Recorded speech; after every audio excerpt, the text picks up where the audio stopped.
nor would any comparison of myths destroy her passion in the knowledge.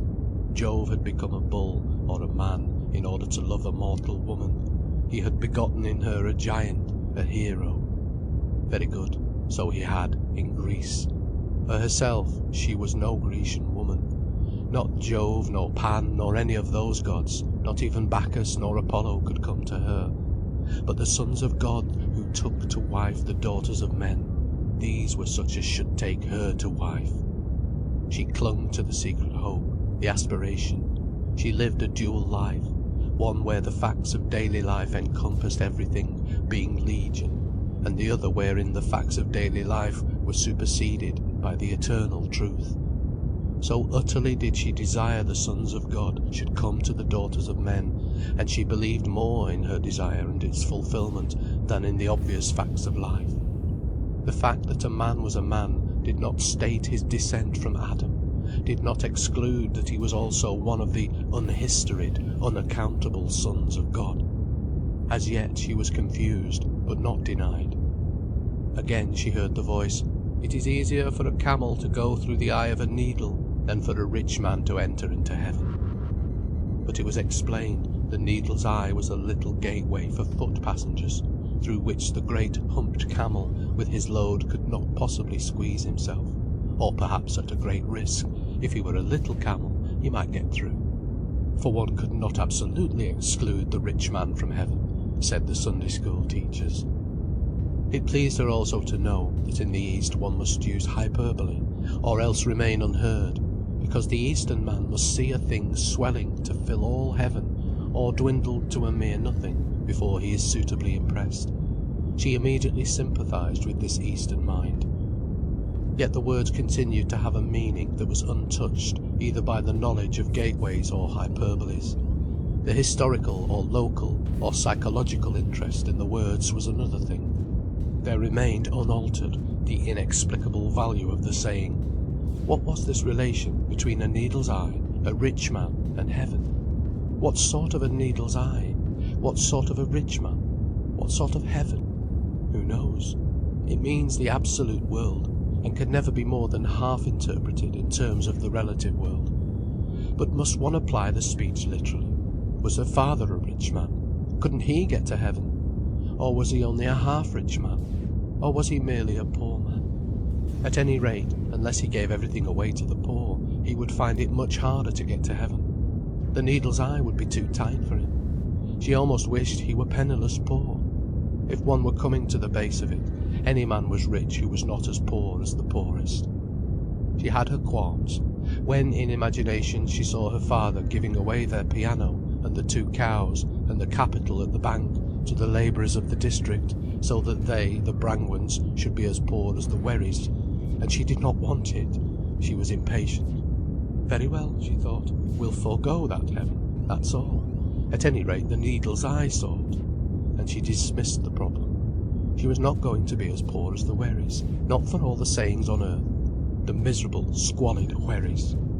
So she reverted to the non-literal application of the scriptures. Her father very rarely read, but he had collected many books of reproductions, and he would sit and look at these, curiously intent, like a child, yet with a passion that was not childish. He loved the early Italian painters, but particularly Giotto and Fra Angelico and Filippo Lippi. The great compositions cast a spell over him. How many times had he turned to Raphael's Dispute of the Sacrament, or Fra Angelico's Last Judgment, or the beautiful, complicated renderings of the Adoration of the Magi. And always, each time, he received the same gradual fulfilment of delight. It had to do with the establishment of a whole mystical, architectural conception which used the human figure as a unit.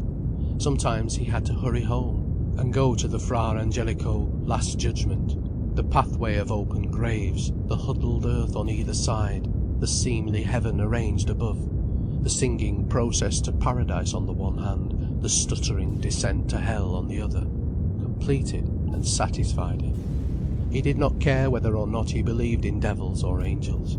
The whole conception gave him the deepest satisfaction, and he wanted nothing more. Ursula, accustomed to these pictures from her childhood, hunted out their detail. She adored Fra Angelico's flowers and light and angels.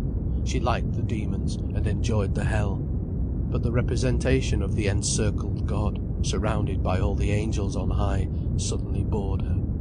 The figure of the Most High bored her and roused her resentment. Was this the culmination and the meaning of it all? This draped, null figure?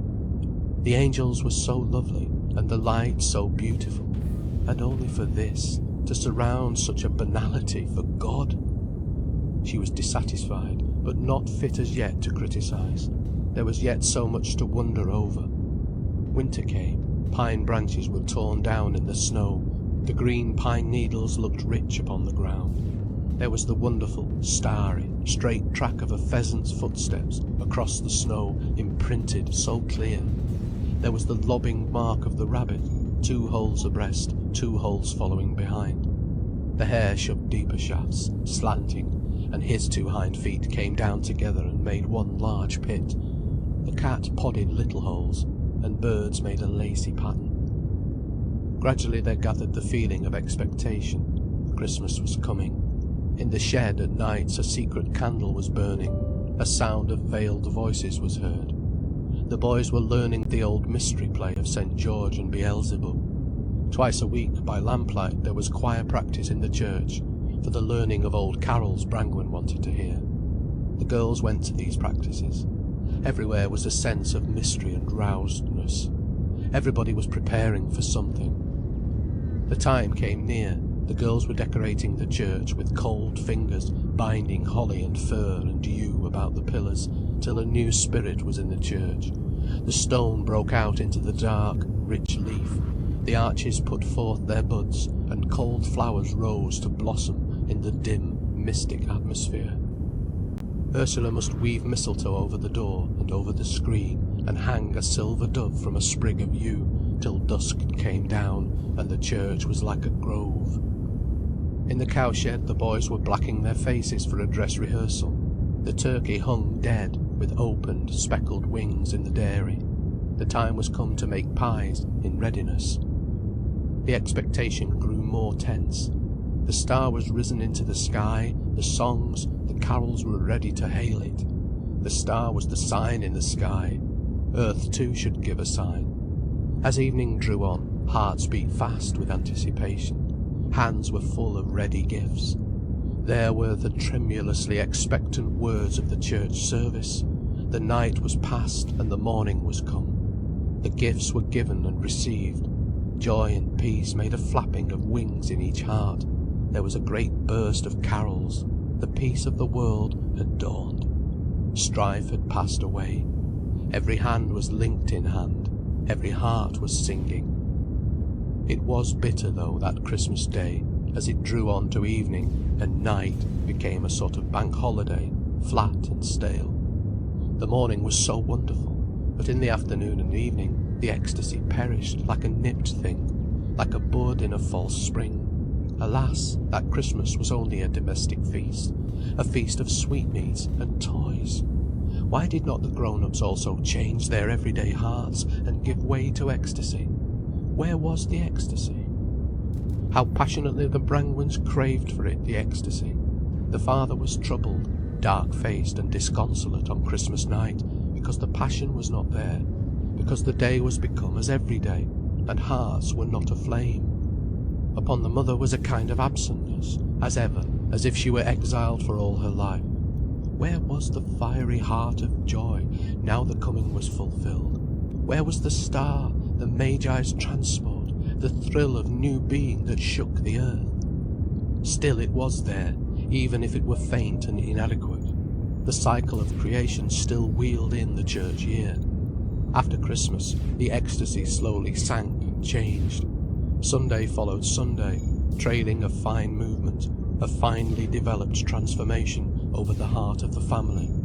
The heart that was big with joy, that had seen the star and had followed to the inner walls of the Nativity, that there had swooned in the great light, must now feel the light slowly withdrawing, a shadow falling, darkening. The chill crept in, silence came over the earth. And then all was darkness. The veil of the temple was rent, each heart gave up the ghost and sank dead. They moved quietly, a little wanness on the lips of the children at Good Friday, feeling the shadow upon their hearts. Then, pale with a deathly scent, came the lilies of resurrection that shone coldly till the Comforter was given. But why the memory of the wounds and the death? Surely Christ rose with healed hands and feet, sound and strong and glad. Surely the passage of the cross and the tomb was forgotten. But no, always the memory of the wounds, always the smell of grave clothes. A small thing was resurrection compared with the cross and the death in this cycle. So the children lived the year of Christianity, the epic of the soul of mankind. Year by year the inner, unknown drama went on in them. Their hearts were born and came to fullness, suffered on the cross, gave up the ghost, and rose again to unnumbered days, untired, having at least this rhythm of eternity in a ragged, inconsequential life. But it was becoming a mechanical action now, this drama. Birth at Christmas for death at Good Friday. On Easter Sunday the life drama was as good as finished. For the resurrection was shadowy and overcome by the shadow of death. The ascension was scarce noticed, a mere confirmation of death. What was the hope and the fulfilment? Nay, was it all only a useless after-death, a wan, bodiless after-death? Alas and alas for the passion of the human heart that must die so long before the body was dead. For from the grave, after the passion and the trial of anguish, the body rose, torn and chill and colourless. Did not Christ say, "Mary"? And when she turned with outstretched hands to him, did he not hasten to add, "Touch me not, for I am not yet ascended to my Father"? Then how could the hands rejoice, or the heart be glad, seeing themselves repulsed? Alas for the resurrection of the dead body! Alas for the wavering, glimmering appearance of the risen Christ! Alas for the ascension into heaven, which is a shadow within death, a complete passing away! Alas, that so soon the drama is over, that life is ended at 33, that the half of the year of the soul is cold and historyless! Alas, that a risen Christ has no place with us! Alas, that the memory of the passion of sorrow and death and the grave holds triumph over the pale fact of resurrection! But why?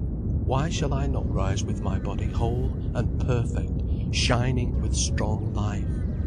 Why, when Mary says, "Rabboni," shall I not take her in my arms and kiss her and hold her to my breast? Why is the risen body deadly and abhorrent with wounds?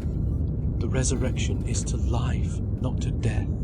Shall I not see those who have risen again walk here among men perfect in body and spirit, whole and glad in the flesh, living in the flesh, loving in the flesh, begetting children in the flesh, arrived at last to wholeness, perfect without scar or blemish, healthy without fear of ill health?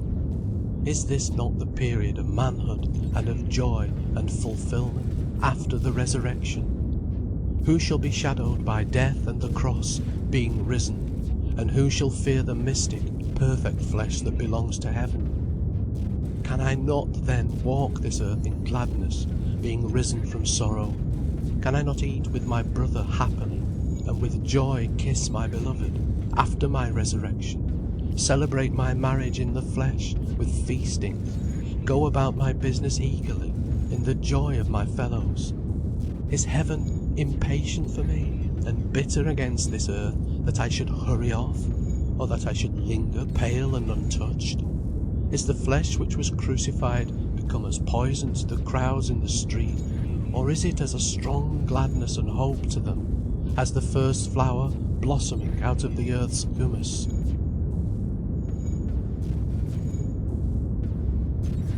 Chapter 11. First Love.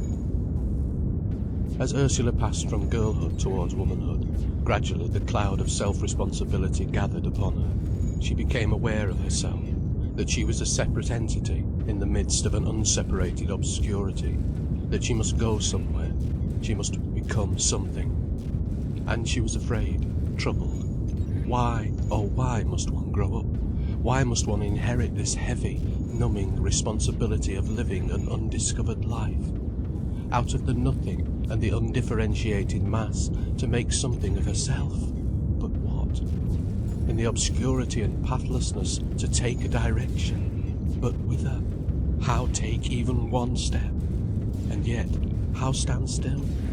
This was torment indeed, to inherit the responsibility of one's own life. The religion which had been another world for her, a glorious sort of play world, where she lived, climbing the tree with the short-statured man, walking shakily on the sea like the disciple, breaking the bread into 5,000 portions, like the Lord, giving a great picnic to 5,000 people, now fell away from reality and became a tale, a myth, an illusion, which, however much one might assert it to be true, an historical fact, one knew was not true. At least for this present-day life of ours. There could, within the limits of this life we know, be no feeding of the 5,000, and the girl had come to the point where she held that that which one cannot experience in daily life is not true for oneself. So the old duality of life, wherein there had been a weekday world of people and trains and duties and reports, and besides that a Sunday world of absolute truth and living mystery, of walking upon the waters and being blinded by the face of the Lord, of following the pillar of cloud across the desert, and watching the bush that crackled yet did not burn away, this old, unquestioned duality suddenly was found to be broken apart.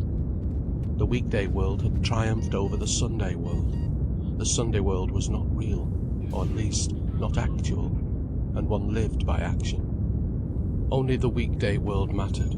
She herself, Ursula Brangwen, must know how to take the weekday life.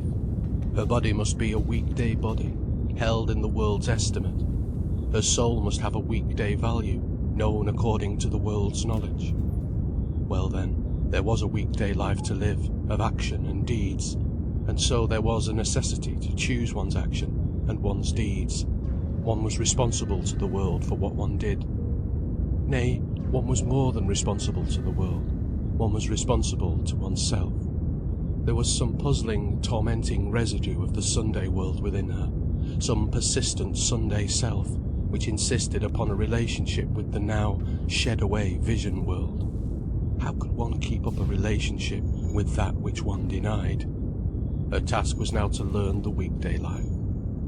How to act, that was the question. Whither to go, how to become oneself. One was not oneself, one was merely a half-stated question. How to become oneself, how to know the question and the answer of oneself, when one was merely an unfixed something, nothing, blowing about like the winds of heaven, undefined, unstated.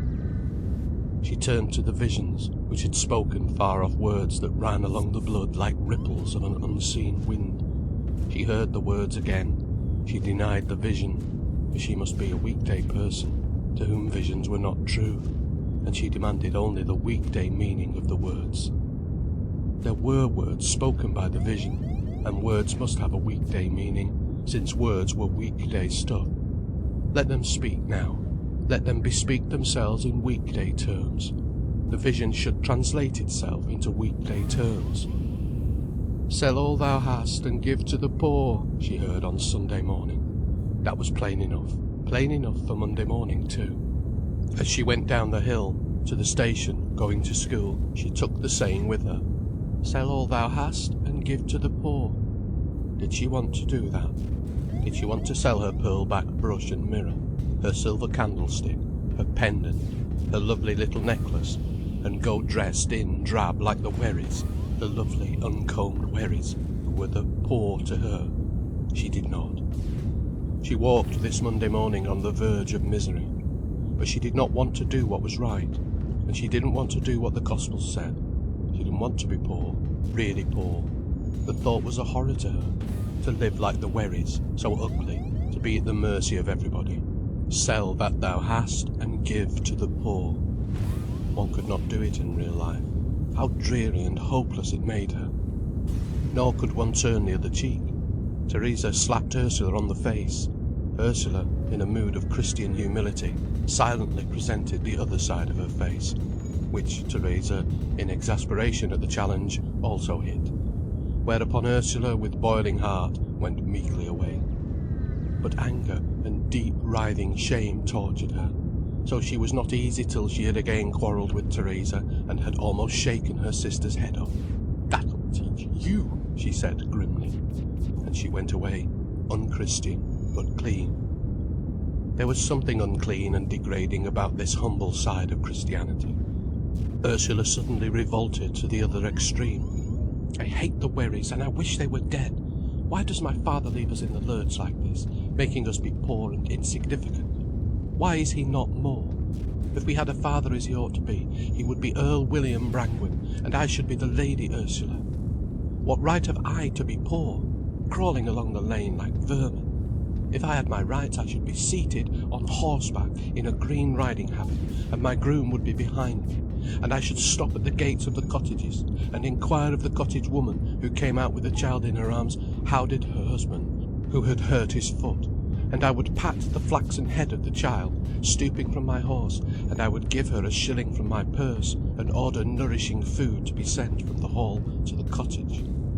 So she rode in her pride, and sometimes she dashed into flames to rescue a forgotten child, or she dived into the canal locks and supported a boy who was seized with cramp, or she swept up a toddling infant from the feet of a runaway horse, always imaginatively, of course.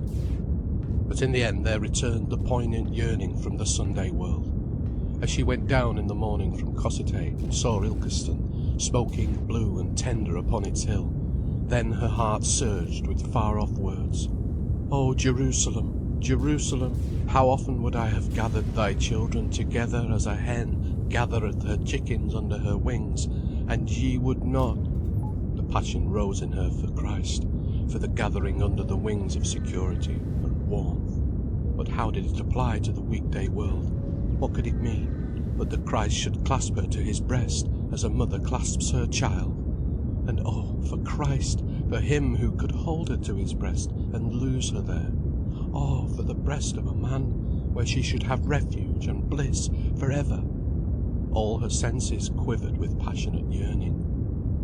Vaguely she knew that Christ meant something else, that in the vision world he spoke of Jerusalem, something that did not exist in the everyday world. It was not houses and factories he would hold in his bosom, nor householders, nor factory workers, nor poor people, but something that had no part in the weekday world, nor seen nor touched with weekday hands and eyes. Yet she must have it in weekday terms, she must. For all her life was a weekday life now, this was the whole.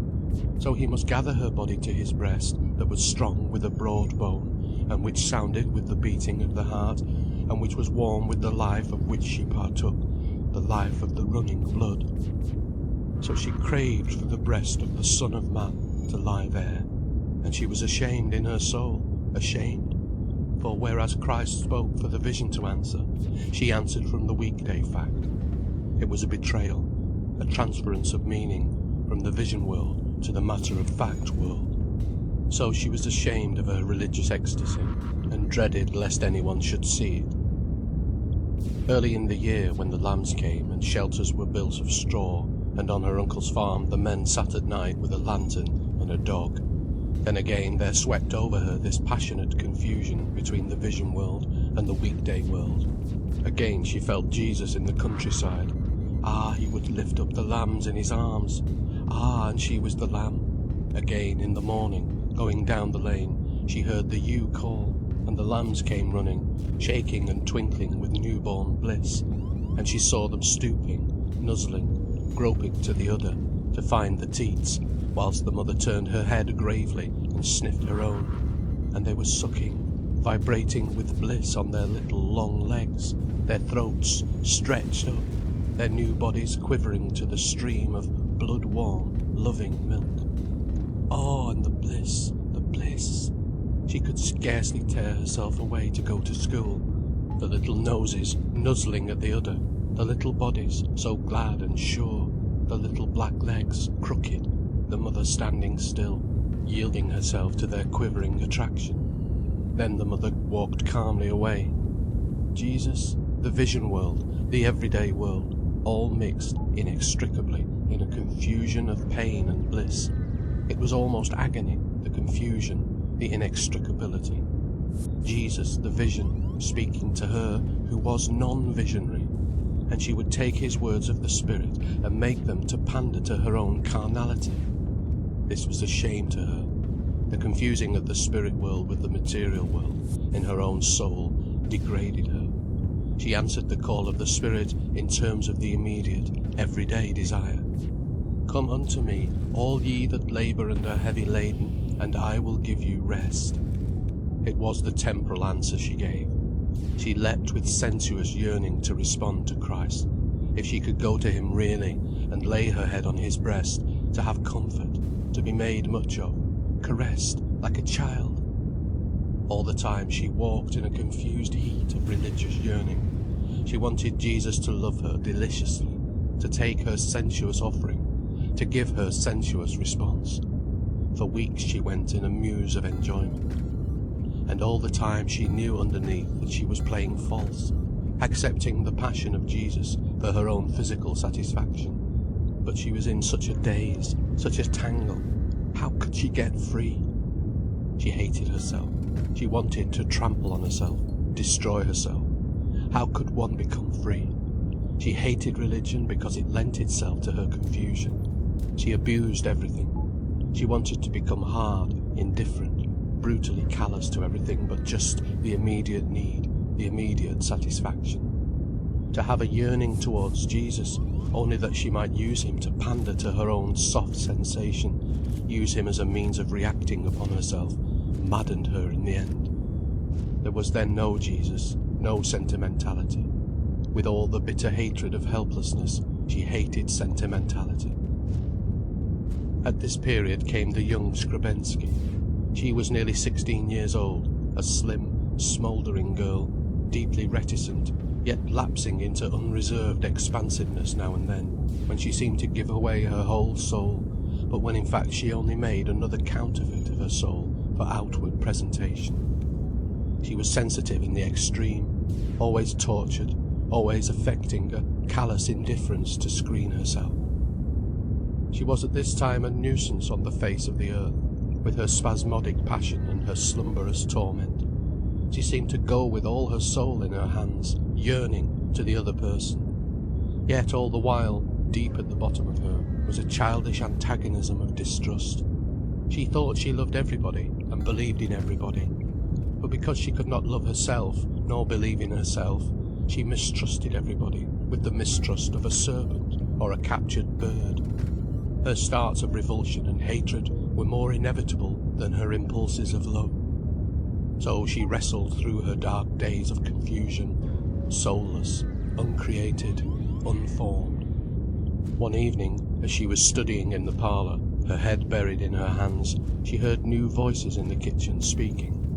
At once, from its apathy, her excitable spirit started and strained to listen. It seemed to crouch, to lurk under cover, tense, glaring forth, unwilling to be seen. There were two strange men's voices, one soft and candid, veiled with soft candour, the other veiled with easy mobility, running quickly. Ursula sat quite tense, shocked out of her studies, lost. She listened all the time to the sound of the voices, scarcely heeding the words. The first speaker was her Uncle Tom. She knew the naive candour, covering the girding and savage misery of his soul. Who was the other speaker? Whose voice ran on so easy, yet with an inflamed pulse? It seemed to hasten and urge her forward, that other voice. "I remember you," the young man's voice was saying. "I remember you from the first time I saw you, because of your dark eyes and fair face." Mrs. Brangwen laughed, shy and pleased. "You were a curly-headed little lad," she said. "Was I? Yes, I know.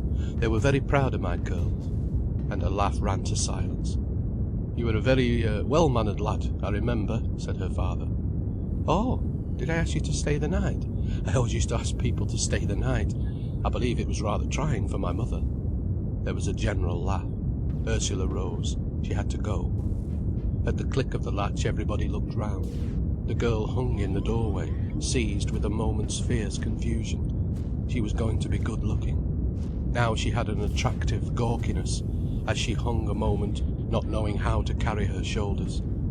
Her dark hair was tied behind her. Her yellow-brown eyes shone without direction. Behind her, in the parlour, was the soft light of a lamp upon open books. A superficial readiness took her to her Uncle Tom, who kissed her, greeting her with warmth, making a show of intimate possession of her, and at the same time leaving evident his own complete detachment. But she wanted to turn to the stranger. He was standing back a little, waiting. He was a young man with very clear, greyish eyes that waited until they were called upon, before they took expression. Something in his self-possessed waiting moved her, and she broke into a confused, rather beautiful laugh as she gave him her hand, catching her breath like an excited child. His hand closed over hers, very close, very near. He bowed, and his eyes were watching her with some attention. She felt proud. Her spirit leapt to life. "You don't know Mr. Skrebensky, Ursula?" came her Uncle Tom's intimate voice. She lifted her face with an impulsive flash to the stranger, as if to declare a knowledge, laughing her palpitated, excited laugh. His eyes became confused with roused lights. His detached attention changed to a readiness for her. He was a young man of 21, with a slender figure and soft brown hair brushed up on the German fashion, straight from his brow. "Are you staying long?" she asked. "I've got a month's leave," he said, glancing at Tom Brangwen. "But I've various places I must go to. Put in some time here and there." He brought her a strong sense of the outer world. It was as if she were set on a hill, and could feel vaguely the whole world lying spread before her. "What have you a month's leave from?" she asked. "I'm in the Engineers, in the Army." "Oh!" she exclaimed, glad. "We're taking you away from your studies," said her Uncle Tom. "Oh no," she replied quickly. Skrebensky laughed, young and inflammable. "She won't wait to be taken away," said her father. But that seemed clumsy. She wished he would leave her to say her own things. "Don't you like study?" asked Skrebensky, turning to her, putting the question from his own case. "I like some things," said Ursula. "I like Latin and French, and grammar." He watched her, and all his being seemed attentive to her. Then he shook his head. "I don't," he said. "They say all the brains of the army are in the Engineers. I think that's why I joined them, to get the credit of other people's brains." He said this quizzically and with chagrin, and she became alert to him. It interested her. Whether he had brains or not, he was interesting. His directness attracted her, his independent motion. She was aware of the movement of his life over against hers. "I don't think brains matter," she said.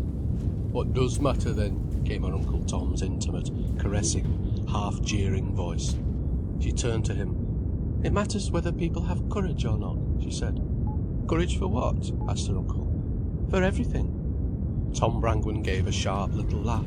The mother and father sat silent, with listening faces. Skrebensky waited. She was speaking for him. "Everything's nothing," laughed her uncle. She disliked him at that moment. "She doesn't practise what she preaches," said her father, stirring in his chair and crossing one leg over the other. "She has courage for mighty little." But she would not answer. Skrebensky sat still, waiting. His face was irregular, almost ugly, flattish, with a rather thick nose. But his eyes were pellucid, strangely clear. His brown hair was soft and thick as silk. He had a slight moustache. His skin was fine, his figure slight, beautiful. Beside him her Uncle Tom looked full-blown. Her father seemed uncouth. Yet he reminded her of her father, only he was finer, and he seemed to be shining, and his face was almost ugly. He seemed simply acquiescent in the fact of his own being, as if he were beyond any change or question. He was himself. There was a sense of fatality about him that fascinated her. He made no effort to prove himself to other people. Let it be accepted for what it was, his own being. In its isolation it made no excuse or explanation for itself. So he seemed perfectly, even fatally established. He did not ask to be rendered before he could exist, before he could have relationship with another person. This attracted Ursula very much. She was so used to unsure people who took on a new being with every new influence. Her Uncle Tom was always more or less what the other person would have him. In consequence, one never knew the real Uncle Tom, only a fluid, unsatisfactory flux with a more or less consistent appearance. But, let Skrebensky do what he would, betray himself entirely, he betrayed himself always upon his own responsibility. He permitted no question about himself. He was irrevocable in his isolation. So Ursula thought him wonderful. He was so finely constituted, and so distinct, self-contained, self-supporting. This, she said to herself, was a gentleman. He had a nature like fate, the nature of an aristocrat. She laid hold of him at once for her dreams. Here was one such as those sons of God, who saw the daughters of men, that they were fair. He was no son of Adam. Adam was servile. Had not Adam been driven, cringing, out of his native place? Had not the human race been a beggar ever since, seeking its own being? But Anton Skrebensky could not beg. He was in possession of himself, of that, and no more. Other people could not really give him anything, nor take anything from him. His soul stood alone. She knew that her mother and father acknowledged him. The house was changed. There had been a visit paid to the house. Once 3 angels stood in Abraham's doorway and greeted him, and stayed and ate with him, leaving his household enriched forever when they went. The next day she went down to the marsh according to invitation. The 2 men were not come home. Then, looking through the window, she saw the dog-cart drive up, and Skrebensky leapt down. She saw him draw himself together, jump, laugh to her uncle who was driving, then come towards her to the house. He was so spontaneous and revealed in his movements. He was isolated within his own clear, fine atmosphere, and as still as if fated. His resting in his own fate gave him an appearance of indolence, almost of languor. He made no exuberant movement. When he sat down he seemed to go loose, languid. "We are a little late," he said. "Where have you been?" "We went to Derby to see a friend of my father's." "Who?" It was an adventure to her to put direct questions and get plain answers. She knew she might do it with this man. "Why, he's a clergyman too. He is my guardian, one of them." Ursula knew that Skrebensky was an orphan. "Where is really your home now?" she asked. "My home? I wonder. I am very fond of my Colonel, Colonel Hepburn. Then there are my aunts, but my real home, I suppose, is the army. Do you like being on your own?" His clear, greenish-grey eyes rested on her a moment, and, as he considered, he did not see her. "I suppose so," he said. "You see, my father, well, he was never acclimatised here. He wanted, I don't know what he wanted, but it was a strain. And my mother, I always knew she was too good to me. I could feel her being too good to me. My mother! Then I went away to school so early, and I must say the outside world was always more naturally a home to me than the vicarage. I don't know why." "Do you feel like a bird blown out of its own latitude?" she asked, using a phrase she had met. No. I find everything very much as I like it." He seemed more and more to give her a sense of the vast world, a sense of distances and large masses of humanity. It drew her as a scent draws a bee from afar, but also it hurt her. It was summer, and she wore cotton frocks. The 3rd time he saw her she had a dress on with fine blue and white stripes, with a white collar, and a large white hat. It suited her golden, warm complexion. "I like you best in that dress," he said, standing with his head slightly on one side, and appreciating her in a perceiving, critical fashion. She was thrilled with a new life. For the first time she was in love with a vision of herself. She saw, as it were, a fine little reflection of herself in his eyes. And she must act up to this. She must be beautiful. Her thoughts turned swiftly to clothes. Her passion was to make a beautiful appearance. Her family looked on in amazement at the sudden transformation of Ursula. She became elegant, really elegant, in figured cotton frocks she made for herself, and hats she bent to her fancy. An inspiration was upon her. He sat with a sort of languor in her grandmother's rocking chair, rocking slowly, languidly, backward and forward, as Ursula talked to him. "You're not poor, are you?" she said. "Poor in money? I have about 150 a year of my own. So I am poor or rich, as you like. I am poor enough, in fact. But you will earn money. I shall have my pay. I have my pay now. I've got my commission. That is another 150. You will have more, though. I shan't have more than £200 a year for 10 years to come. I shall always be poor, if I have to live on my pay. Do you mind it? Being poor? Not now. Not very much. I may later. People, the officers, are good to me. Colonel Hepburn has a sort of fancy for me. He is a rich man, I suppose. A chill went over Ursula. Was he going to sell himself in some way? Is Colonel Hepburn married? Yes, with 2 daughters. But she was too proud at once to care whether Colonel Hepburn's daughter wanted to marry him or not. There came a silence. Gudrun entered, and Skrebensky still rocked languidly on the chair. You look very lazy, said Gudrun. I am lazy, he answered. You look really floppy, she said. I am floppy, he answered. Can't you stop? Asked Gudrun. No, it's the perpetuum mobile. You look as if you hadn't a bone in your body. That's how I like to feel. I don't admire your taste. That's my misfortune. And he rocked on. Gudrun seated herself behind him, and as he rocked back, she caught his hair between her finger and thumb, so that it tugged him as he swung forward again. He took no notice. There was only the sound of the rockers on the floor. In silence, like a crab, Gudrun caught a strand of his hair each time he rocked back.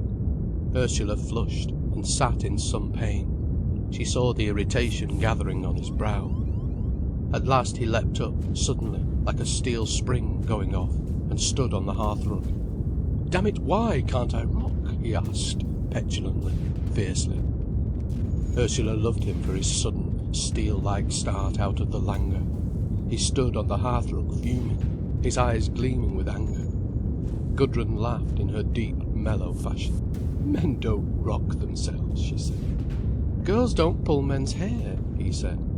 Gudrun laughed again. Ursula sat amused but waiting, and he knew Ursula was waiting for him. It roused his blood. He had to go to her, to follow her call. Once he drove her to Derby in the dog-cart. He belonged to the horsey set of the sappers. They had lunch in an inn, and went through the market, pleased with everything. He bought her a copy of Wuthering Heights from a bookstall. Then they found a little fair in progress, and she said, My father used to take me in the swing boats. Did you like it? He asked. Oh, it was fine, she said. Would you like to go now? Love it, she said, though she was afraid. But the prospect of doing an unusual, exciting thing was attractive to her. He went straight to the stand, paid the money, and helped her to mount. He seemed to ignore everything but just what he was doing. Other people were mere objects of indifference to him. She would have liked to hang back, but she was more ashamed to retreat from him than to expose herself to the crowd or to dare the swing boat. His eyes laughed, and standing before her with his sharp, sudden figure, he set the boat swinging. She was not afraid, she was thrilled. His colour flushed, his eyes shone with a roused light, and she looked up at him, her face like a flower in the sun, so bright and attractive. So they rushed through the bright air, up at the sky as if flung from a catapult, then falling terribly back. She loved it. The motion seemed to fan their blood to fire. They laughed, feeling the flames. After the swing boats they went on the roundabouts to calm down, he twisting astride on his jerky wooden steed towards her, and always seeming at his ease, enjoying himself. A zest of antagonism to the convention made him fully himself. As they sat on the whirling carousel, with the music grinding out, she was aware of the people on the earth outside, and it seemed that he and she were riding carelessly over the faces of the crowd, riding forever buoyantly, proudly, gallantly over the upturned faces of the crowd, moving on a high level, spurning the common mass. When they must descend and walk away, she was unhappy, feeling like a giant suddenly cut down to ordinary level, at the mercy of the mob. They left the fair, to return for the dog-cart. Passing the large church, Ursula must look in, but the whole interior was filled with scaffolding. Fallen stone and rubbish were heaped on the floor, bits of plaster crunched underfoot, and the place re-echoed to the calling of secular voices and to blows of the hammer, She had come to plunge in the utter gloom and peace for a moment, bringing all her yearning, that had returned on her uncontrolled after the reckless riding over the face of the crowd in the fair. After pride she wanted comfort, solace, for pride and scorn seemed to hurt her most of all. And she found the immemorial gloom full of bits of falling plaster and dust of floating plaster, smelling of old lime, having scaffolding and rubbish heaped about, dust cloths over the altar. "Let us sit down a minute," she said. They sat unnoticed in the back pew, in the gloom, and she watched the dirty, disorderly work of bricklayers and plasterers. Workmen in heavy boots, walking, grinding down the aisles, calling out in a vulgar accent, "Hi mate, has them coal and mouldings come?" There were shouts of coarse answer from the roof of the church. The place echoed desolate. Skrebensky sat close to her. Everything seemed wonderful, if dreadful to her. The world tumbling into ruins, and she and he clambering unhurt, lawless over the face of it all. He sat close to her, touching her, and she was aware of his influence upon her. But she was glad. It excited her to feel the press of him upon her, as if his being were urging her to something. As they drove home he sat near to her, and when he swayed to the cart, he swayed in a voluptuous, lingering way against her, lingering as he swung away to recover balance. Without speaking, he took her hand across, under the wrap, and with his unseen face lifted to the road, his soul intent, he began with his one hand to unfasten the buttons of her glove, to push back her glove from her hand, carefully laying bare her hand. And the close working, instinctive subtlety of his fingers upon her hand sent the young girl mad with voluptuous delight. His hand was so wonderful, intent as a living creature, skillfully pushing and manipulating in the dark underworld, removing her glove and laying bare her palm, her fingers. Then his hand closed over hers, so firm, so close, as if the flesh knitted to one thing, his hand and hers. Meanwhile his face watched the road and the ears of the horse. He drove with steady attention through the villages, and she sat beside him, rapt, glowing, blinded with a new light. Neither of them spoke. In outward attention they were entirely separate, but between them was the compact of his flesh with hers, in the hand clasp. Then, in a strange voice, affecting nonchalance and superficiality, he said to her, "Sitting in the church there reminded me of Ingram." "Who is Ingram?" she asked. She also affected calm superficiality, but she knew that something forbidden was coming. "He is one of the other men with me down at Chatham. A subaltern, but a year older than I am." "And why did the church remind you of him?" "Well, he had a girl in Rochester, and they always sat in a particular corner in the cathedral for their love-making." "How nice!" she cried impulsively. They misunderstood each other. It had its disadvantages, though. The verger made a row about it. "What a shame! Why shouldn't they sit in a cathedral?" "I suppose they all think it a profanity, except you and Ingram and the girl." "I don't think it's a profanity. I think it's right to make love in a cathedral." She said this almost defiantly, in despite of her own soul. He was silent. "And was she nice?" "Who? Emily?" "Yes, she was rather nice. She was a milliner, and she wouldn't be seen in the streets with Ingram. It was rather sad, really, because the verger spied on them, and got to know their names, and then made a regular row. It was a common tale afterwards." "What did she do?" "She went to London, into a big shop. Ingram still goes up to see her." "Does he love her?" "It's 1.5 years he's been with her now." "What was she like?" "Emily? Little, shy, violet sort of girl, with nice eyebrows." Ursula meditated this. It seemed like real romance of the outer world. "Do all men have lovers?" she asked, amazed at her own temerity. But her hand was still fastened with his, and his face still had the same unchanging fixity of outward calm. "They're always mentioning some amazing fine woman or other, and getting drunk to talk about her. Most of them dash up to London the moment they're free." "What for?" "To some amazing fine woman or other." "What sort of woman?" "Various. Her name changes pretty frequently as a rule.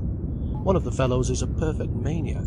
He keeps a suitcase always ready, and the instant he is at liberty, he bolts with it to the station, and changes in the train. No matter who is in the carriage, off he whips his tunic, and performs at least the top half of his toilet." Ursula quivered and wondered. "Why is he in such a hurry?" she asked. Her throat was becoming hard and difficult. "He's got a woman in his mind, I suppose." She was chilled, hardened, and yet this world of passions and lawlessness was fascinating to her. It seemed to her a splendid recklessness. Her adventure in life was beginning. It seemed very splendid. That evening she stayed at the Marsh till after dark, and Skrebensky escorted her home. For she could not go away from him, and she was waiting for something more. In the warm of the early night, with the shadows new about them, she felt in another, harder, more beautiful, less personal world. Now a new state should come to pass. He walked near to her, and with the same silent, intent approach put his arm round her waist, and softly, very softly, drew her to him, till his arm was hard and pressed in upon her. She seemed to be carried along, floating, her feet scarce touching the ground, borne upon the firm, moving surface of his body, upon whose side she seemed to lie, in a delicious swoon of motion. And whilst she swooned, his face bent nearer to her head was leaned on his shoulder. She felt his warm breath on her face. Then softly, oh softly, so softly that she seemed to faint away, his lips touched her cheek, and she drifted through strands of heat and darkness. Still she waited in her swoon and her drifting, waited, like the sleeping beauty in the story. She waited, and again his face was bent to hers. His lips came warm to her face. Their footsteps lingered and ceased. They stood still under the trees, whilst his lips waited on her face, waited like a butterfly that does not move on a flower. She pressed her breast a little nearer to him. He moved, put both his arms round her, and drew her close. And then, in the darkness, he bent to her mouth, softly, and touched her mouth with his mouth. She was afraid. She lay still on his arm, feeling his lips on her lips. She kept still, helpless. Then his mouth drew near, pressing open her mouth. A hot, drenching surge rose within her. She opened her lips to him in pained, poignant eddies. She drew him nearer. She let him come farther. His lips came, and surging, soft, oh soft, yet oh like the powerful surge of water, irresistible, till with a little blind cry she broke away. She heard him breathing heavily, strangely beside her. A terrible and magnificent sense of his strangeness possessed her. But she shrank a little now, within herself.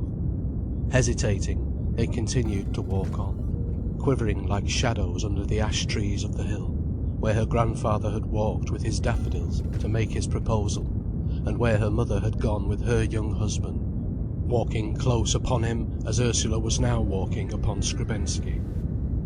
Ursula was aware of the dark limbs of the trees stretching overhead, clothed with leaves, and of fine ash leaves tressing the summer night. They walked with their bodies moving in complex unity, close together. He held her hand, and they went the long way round by the road, to be farther. Always she felt as if she were supported off her feet, as if her feet were light as little breezes in motion. He would kiss her again, but not again that night, with the same deep, reaching kiss.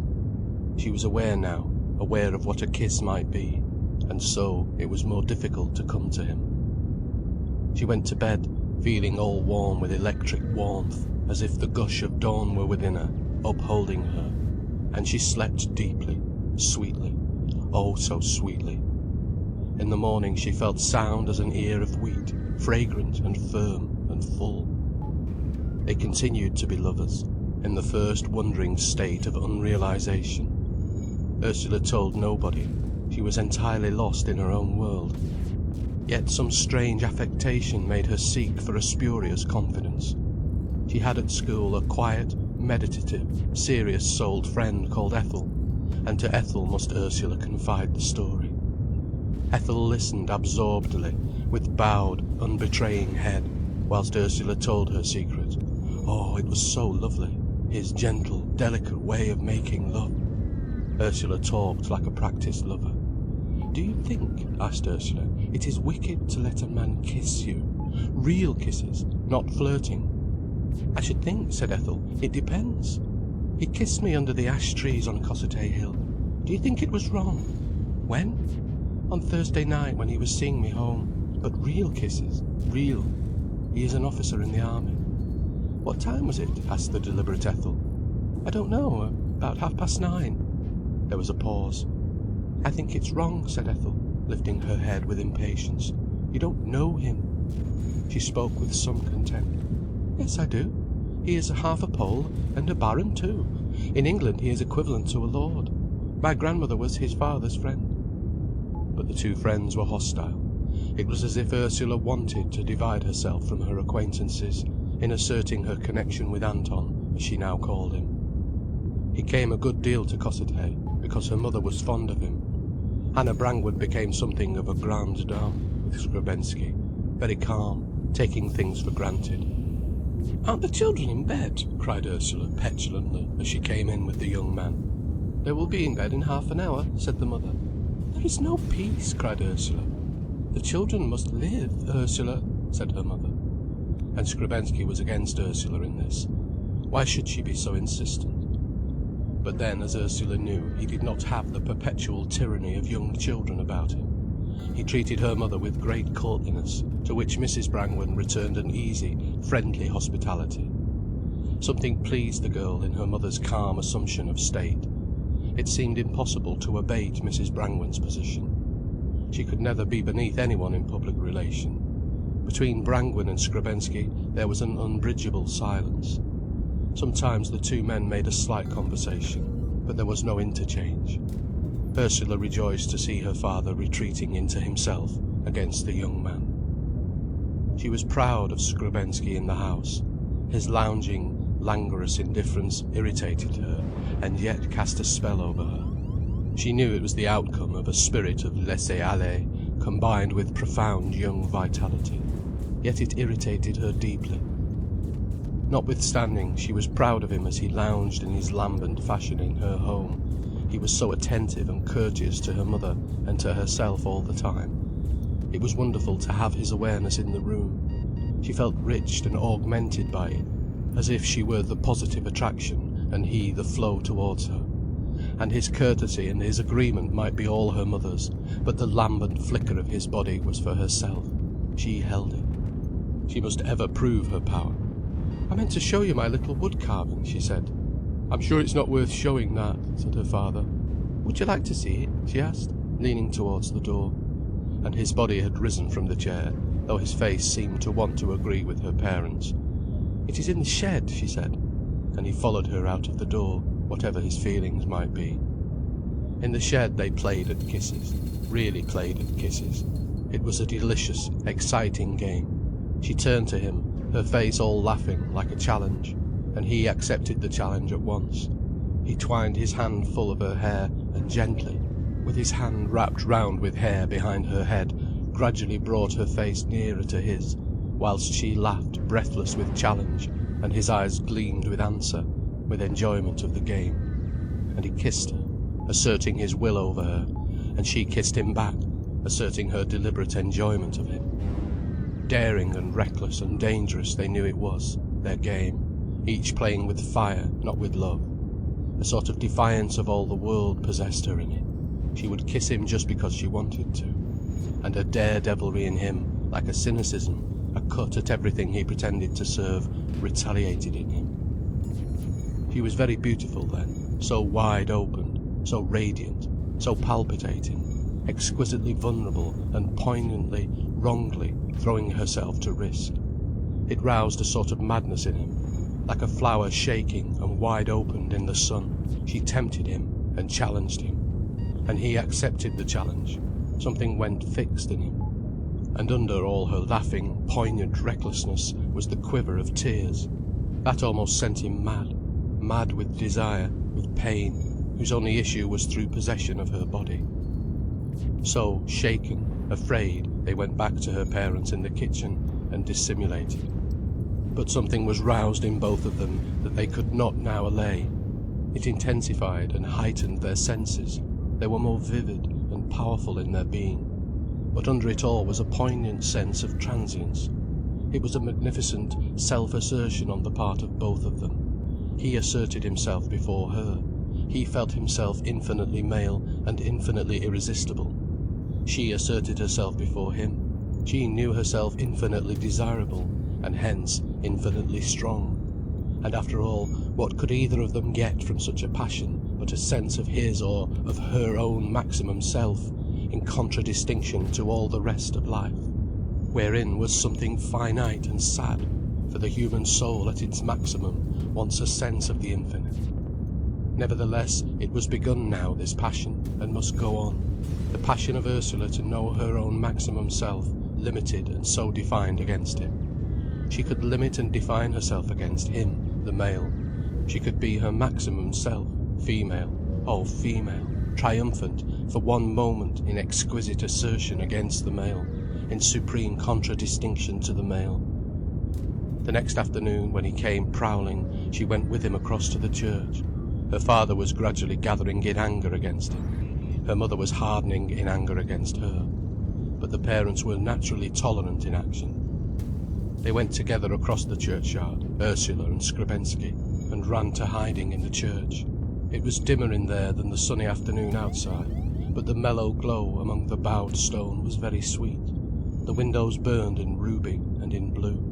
They made magnificent arras to their bower of secret stone.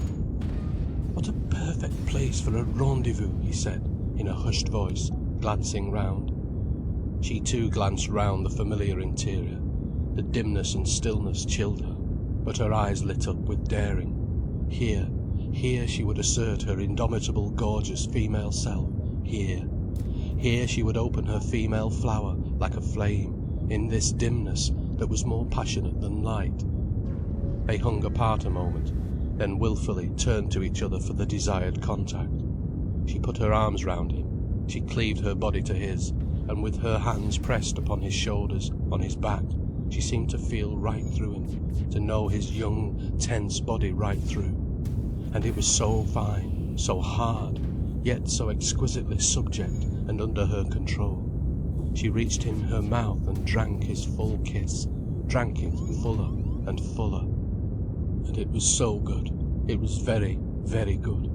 She seemed to be filled with his kiss, as if she had drunk strong, glowing sunshine. She glowed all inside. The sunshine seemed to beat upon her heart underneath. She had drunk so beautifully. She drew away and looked at him, radiant, exquisitely, glowingly beautiful and satisfied, but radiant as an illumined cloud. To him this was bitter, that she was so radiant and satisfied. She laughed upon him, blind to him, so full of her own bliss, never doubting but that he was the same as she was. And radiant as an angel, she went with him out of the church, as if her feet were beams of light that walked on flowers for footsteps. He went beside her, his soul clenched, his body unsatisfied. Was she going to make this easy triumph over him? For him, there was now no self-bliss, only pain and confused anger. It was high summer, and the hay harvest was almost over. It would be finished on Saturday. On Saturday, however, Skrebensky was going away. He could not stay longer. Having decided to go, he became very tender and loving to her, kissing her gently, with such soft, sweet, insidious closeness that they were both of them intoxicating. The very last Friday of his stay he met her coming out of school, and took her to tea in the town. Then he had a motor car to drive her home. Her excitement at riding in a motor car was greatest of all. He too was very proud of this last coup. He saw Ursula kindle and flare up to the romance of the situation. She raised her head like a young horse, snuffing with wild delight. The car swerved round a corner, and Ursula was swung against Skrebensky. The contact made her aware of him. With a swift, foraging impulse, she sought for his hand and clasped it in her own, so close, so combined, as if they were two children. The wind blew in on Ursula's face. The mud flew in a soft, wild rush from the wheels. The country was blackish green. with the silver of new hay here and there, and masses of trees under a silver gleaming sky. Her hand tightened on his with a new consciousness, troubled. They did not speak for some time, but sat, hand-fast, with averted, shining faces. And every now and then the car swung her against him, and they waited for the motion to bring them together. Yet they stared out of the windows, mute. She saw the familiar country racing by, but now it was no familiar country, it was Wonderland. There was the hemlock stone, standing on its grassy hill. Strange it looked on this wet, early summer evening, remote, in a magic land. Some rooks were flying out of the trees. Ah, if only she and Skrebensky could get out, dismount into this enchanted land where nobody had ever been before. Then they would be enchanted people. They would put off the dull, customary self. If she were wandering there, on that hill slope, under a silvery, changing sky, in which many rooks melted like hurrying showers of blots. If they could walk past the wetted hay swaths, smelling the early evening, and pass into the wood, where the honeysuckle scent was sweet on the cold tang in the air, and showers of drops fell when one brushed a bough, cold and lovely on the face. But she was here with him in the car, close to him, and the wind was rushing on her lifted, eager face, blowing back the hair. He turned and looked at her face clean as a chiselled thing, her hair chiselled back by the wind, her fine nose keen and lifted. It was agony to him, seeing her swift and clean-cut and virgin. He wanted to kill himself and throw his detested carcass at her feet. His desire to turn round on himself and rend himself was an agony to him. Suddenly she glanced at him. He seemed to be crouching towards her, reaching. He seemed to wince between the brows. But instantly, seeing her lighted eyes and radiant face, his expression changed. His old reckless laugh shone to her. She pressed his hand in utter delight, and he abided. And suddenly she stooped and kissed his hand, bent her head and caught it to her mouth in generous homage. And the blood burned in him. Yet he remained still. He made no move. She started. They were swinging into Cossethay. Skrebensky was going to leave her.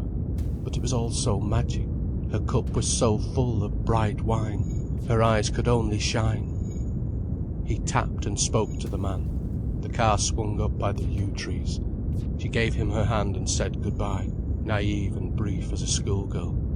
And she stood watching him go, her face shining. The fact of his driving on meant nothing to her.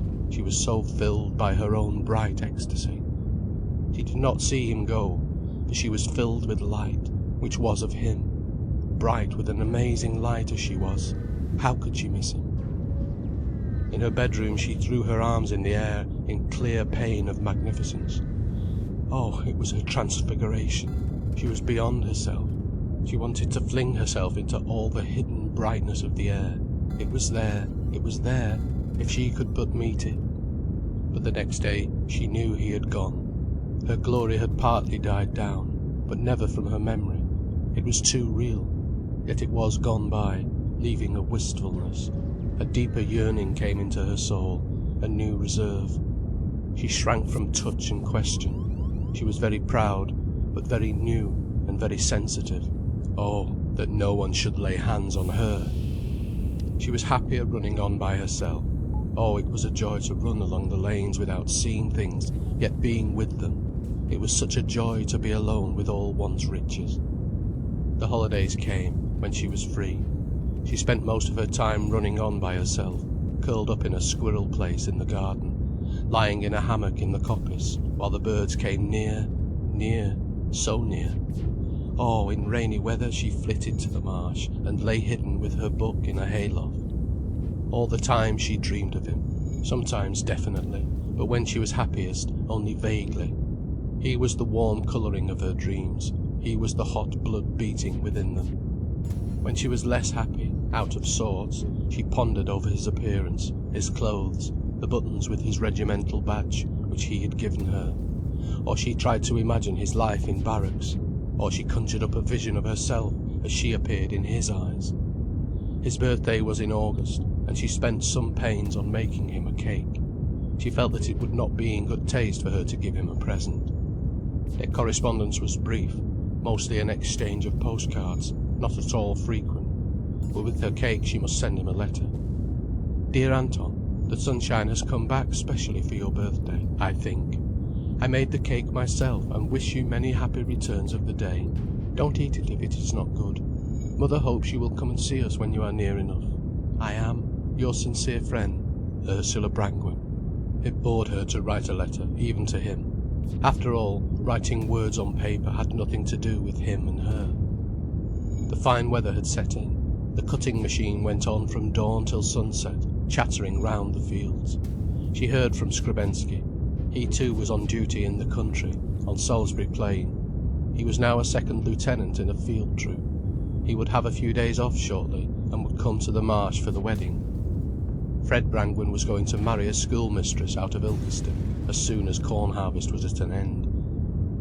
The dim blue and gold of a hot, sweet autumn saw the close of the corn harvest. To Ursula it was as if the world had opened its softest, purest flower, its chicory flower, its meadow saffron. The sky was blue and sweet. The yellow leaves down the lane seemed like free, wandering flowers as they chittered round the feet, making a keen, poignant, almost unbearable music to her heart. And the scents of autumn were like a summer madness to her. She fled away from the little purple-red button chrysanthemums like a frightened dryad. The bright yellow little chrysanthemums smelled so strong. Her feet seemed to dither in a drunken dance. Then her Uncle Tom appeared, always like the cynical Bacchus in the picture. He would have a jolly wedding, a harvest supper and a wedding feast in one, a tent in the home close, and a band for dancing, and a great feast out of doors. Fred demurred, but Tom must be satisfied.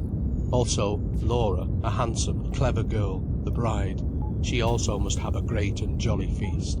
It appealed to her educated sense. She had been to Salisbury Training College, knew folk songs and Morris dancing. So the preparations were begun, directed by Tom Brangwen. A marquee was set up on the home close. 2 large bonfires were prepared. Musicians were hired. Feast made ready. Skrebensky was to come, arriving in the morning. Ursula had a new white dress of soft crepe and a white hat. She liked to wear white. With her black hair and clear golden skin, she looked southern, or rather tropical, like a Creole. She wore no colour whatsoever. She trembled that day as she appeared to go down to the wedding. She was to be a bridesmaid. Skrebensky would not arrive till afternoon. The wedding was at 2 o'clock. As the wedding party returned home, Skrebensky stood in the parlour at the marsh.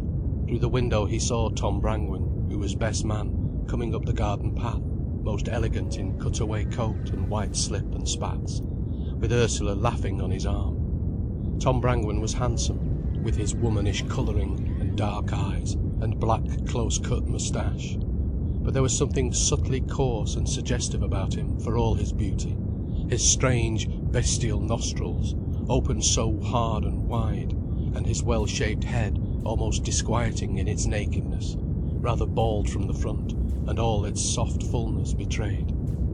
Skrebensky saw the man rather than the woman. She saw only the slender, unchangeable youth waiting there, inscrutable, like her fate. He was beyond her, with his loose, slightly horsey appearance that made him seem very manly and foreign. Yet his face was smooth and soft and impressionable. She shook hands with him, and her voice was like the rousing of a bird startled by the dawn. "Isn't it nice," she cried, "to have a wedding?" There were bits of coloured confetti lodged on her dark hair. Again the confusion came over him, as if he were losing himself and becoming all vague, undefined, inchoate. Yet he wanted to be hard, manly, horsey, and he followed her. There was a light tea, and the guests scattered. The real feast was for the evening. Ursula walked out with Skrebensky through the stackyard to the fields, and up the embankment to the canal side. The new corn stacks were big and golden as they went by. An army of white geese marched aside in braggart protest. Ursula was light as a white ball of down. Skrebensky drifted beside her, indefinite. His old form loosened, and another self, grey, vague, drifting out as from a bud. They talked lightly of nothing. The blue way of the canal wound softly between the autumn hedges, on towards the greenness of a small hill. On the left was the whole black agitation of colliery and railway, and the town which rose on its hill, the church tower topping all. The round white dot of the clock on the tower was distinct in the evening light. That way, Ursula felt, was the way to London, through the grim, alluring seethe of the town. On the other hand was the evening, mellow over the green water meadows and the winding alder trees beside the river, and the pale stretches of stubble beyond. There the evening glowed softly, and even a peewit was flapping in solitude and peace. Ursula and Anton Skrebensky walked along the ridge of the canal between. The berries on the hedges were crimson and bright red above the leaves. The glow of evening and the wheeling of the solitary peewit and the faint cry of the birds came to meet the shuffling noise of the pits, the dark, fuming stress of the town opposite. And they too walked the blue strip of waterway, the ribbon of sky between. He was looking, Ursula thought, very beautiful, because of a flush of sunburn on his hands and face. He was telling her how he had learned to shoe horses and select cattle fit for killing. "Do you like to be a soldier?" she asked. "I'm not exactly a soldier," he replied. "But you only do things for wars," she said. "Yes." "Would you like to go to war?" "I? Well, it would be exciting. If there were a war, I would want to go." A strange, distracted feeling came over her, a sense of potent unrealities. "Why would you want to go?" "I should be doing something. It would be genuine. It's a sort of toy life as it is." "But what would you be doing if you went to war?" "I would be making railways or bridges, working like a nigger." "But you'd only make them to be pulled down again when the armies are done with them. It seems just as much a game." "If you call war a game." "What is it?" "It's about the most serious business there is, fighting." A sense of hard separateness came over her. "Why is fighting more serious than anything else?" she asked. "You either kill or get killed. And I suppose it is serious enough, killing." "But when you're dead, you don't matter anymore," she said. He was silenced for a moment. "But the result matters," he said. "It matters whether we settle the Mahdi or not." "Not to you, nor me. We don't care about Khartoum." "You want to have room to live in, and somebody has to make room." "But I don't want to live in the desert of Sahara. Do you?" she replied, laughing with antagonism. "I don't, but we've got to back up those who do." "Why have we?" "Where is the nation if we don't?" "But we aren't the nation. There are heaps of other people who are the nation." "They might say they weren't either." "Well, if everybody said it, there wouldn't be a nation. But I should still be myself," she asserted, brilliantly. "You wouldn't be yourself if there were no nation." "Why not?" "Because you'd just be a prey to everybody and anybody." "How a prey?" "They'd come and take everything you'd got."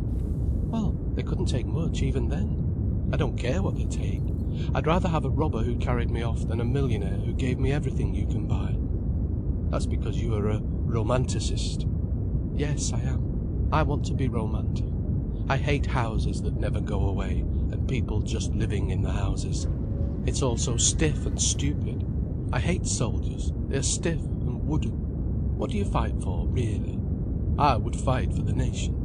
"For all that, you aren't the nation. What would you do for yourself?" "I belong to the nation, and must do my duty by the nation." "But when it didn't need your services in particular, when there is no fighting, what would you do then?" He was irritated. "I would do what everybody else does." "What?" "Nothing. I would be in readiness for when I was needed." The answer came in exasperation. "It seems to me," she answered, "as if you weren't anybody. As if there weren't anybody there where you are. Are you anybody, really? You seem like nothing to me." They had walked till they had reached a wharf, just above a lock. There an empty barge, painted with the red and yellow cabin hood, but with a long, coal-black hold, was lying moored. A man, lean and grimy, was sitting on a box against the cabin side by the door, smoking, and nursing a baby that was wrapped in a drab shawl, and looking into the glow of evening. A woman bustled out, sent a pail dashing into the canal, drew her water, and bustled in again. Children's voices were heard. A thin blue smoke ascended from the cabin chimney. There was a smell of cooking. Ursula, white as a moth, lingered to look. Skrebensky lingered by her. The man glanced up. "Good evening," he called, half impudent, half attracted. He had blue eyes which glanced impudently from his grimy face. "Good evening," said Ursula, delighted. "Isn't it nice now?" "Aye," said the man, "very nice." His mouth was red under his ragged, sandy moustache. His teeth were white as he laughed. "Oh, but," stammered Ursula, laughing, "it is. Why do you say it as if it weren't? Happen for them as is child nursing, it's none so rosy." "May I look inside your barge?" asked Ursula. "There's nobody who'll stop you. You can come if you like." The barge lay at the opposite bank at the wharf. It was the Annabel, belonging to J. Ruth, of Loughborough. The man watched Ursula closely from his keen, twinkling eyes. His fair hair was wispy on his grimed forehead. Two dirty children appeared to see who was talking. Ursula glanced at the great lock gates. They were shut, and the water was sounding, spurting and trickling down in the gloom beyond. On this side the bright water was almost to the top of the gate. She went boldly across and round to the wharf. Stooping from the bank, she peeped into the cabin, where was a red glow of fire and the shadowy figure of a woman. She did not want to go down. "You'll mess your frock," said the man, warningly. "I'll be careful," she answered. "May I come?" "Ah, come if you like." She gathered her skirts, lowered her foot to the side of the boat, and leapt down, laughing. Coal dust flew up. The woman came to the door. She was plump and sandy-haired, young, with an odd, stubby nose. "Oh, you will make a mess of yourself," she cried, surprised and laughing with a little wonder. "I did want to see. Isn't it lovely living on a barge?" asked Ursula. "I don't live on one altogether," said the woman cheerfully. "She's got her parlour and her plush suite in Loughborough," said her husband, with just pride. Ursula peeped into the cabin, where saucepans were boiling and some dishes were on the table. It was very hot. Then she came out again. The man was talking to the baby. It was a blue-eyed, fresh-faced thing with a floss of red gold hair. "Is it a boy or a girl?" she asked. "It's a girl. Aren't you a girl, eh?" he shouted at the infant, shaking his head.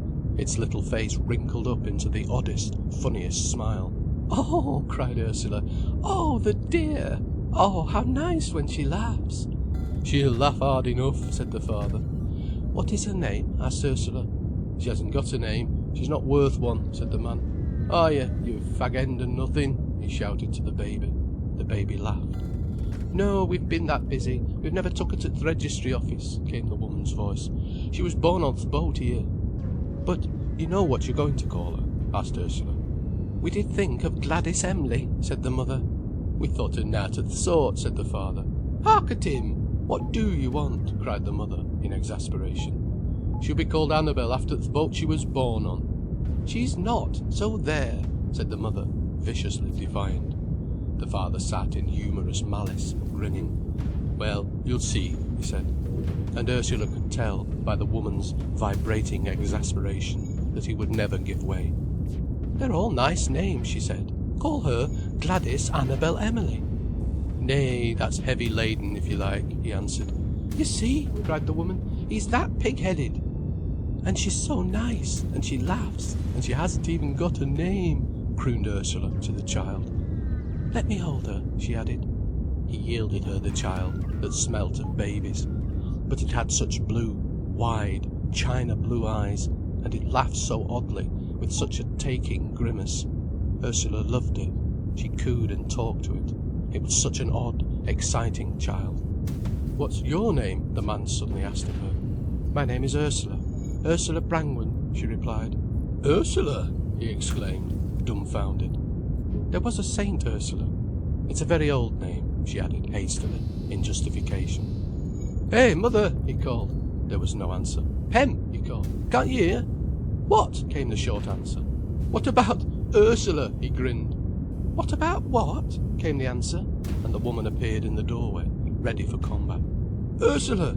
It's the lass's name there," he said gently. The woman looked the young girl up and down. Evidently she was attracted by her slim, graceful, new beauty, her effect of white elegance, and her tender way of holding the child. "Why, how do you write it?" the mother asked, awkward now she was touched. Ursula spelled out her name. The man looked at the woman. A bright, confused flush came over the mother's face, a sort of luminous shyness. "It's not a common name, is it?" she exclaimed, excited as by an adventure. "Are you going to have it then?" he asked. "I'd rather have it than Annabel," she said, decisively. "And I'd rather have it than Gladys Ember," he replied. There was a silence. Ursula looked up. "Will you really call her Ursula?" she asked. "Ursula Ruth," replied the man, laughing vainly, as pleased as if he had found something. It was now Ursula's turn to be confused. "It does sound awfully nice," she said. "I must give her something. And I haven't got anything at all." She stood in a white dress, wondering, down there in the barge. The lean man sitting near to her watched her as if she were a strange being, as if she lit up his face. His eyes smiled on her, boldly, and yet with exceeding admiration underneath. "Could I give her my necklace?" she said. It was the little necklace made of pieces of amethyst and topaz and pearl and crystal, strung at intervals on a little golden chain which her Uncle Tom had given her. She was very fond of it. She looked at it lovingly when she had taken it from her neck. "Is it valuable?" the man asked her curiously. "I think so," she replied. "The stones and pearls are real. It is worth £3 or £4, said Skrebensky from the wharf above. Ursula could tell he disapproved of her. "I must give it to your baby. May I?" she said to the bargee. He flushed and looked away into the evening. "Nay," he said, "it's not for me to say." "What would your father and mother say?" cried the woman curiously from the door. "It is my own," said Ursula, and she dangled the little glittering string before the baby. The infant spread its little fingers, but it could not grasp. Ursula closed the tiny hand over the jewel. The baby waved the bright ends of the string. Ursula had given her necklace away. She felt sad, but she did not want it back. The jewel swung from the baby's hand and fell in a little heap on the cold, dusty bottom of the barge. The man groped for it, with a kind of careful reverence. Ursula noticed the coarsened, blunted fingers groping at the little jewelled heap. The skin was red on the back of the hand. The fair hairs glistened stiffly. It was a thin, sinewy, capable hand nevertheless, and Ursula liked it. He took up the necklace carefully and blew the coal dust from it as it lay in the hollow of his hand. He seemed still and attentive. He held out his hand with the necklace, shining small in its hard, black hollow. "Take it back," he said. Ursula hardened with a kind of radiance. "No," she said, "it belongs to little Ursula."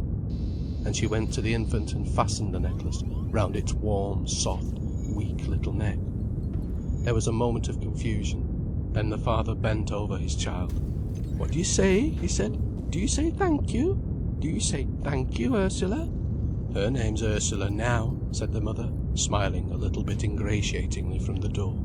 And she came out to examine the jewel on the child's neck. "It is Ursula, isn't it?" said Ursula Brangwen.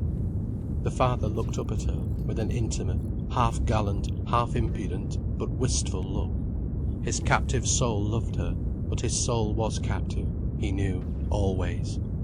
She wanted to go. He set a little ladder for her to climb up to the wharf. She kissed the child, which was in its mother's arms, then she turned away. The mother was effusive. The man stood silent by the ladder. Ursula joined Skrebensky. The two young figures crossed the lock, above the shining yellow water. The bargeman watched them go. "I loved them," she was saying. "He was so gentle, oh, so gentle.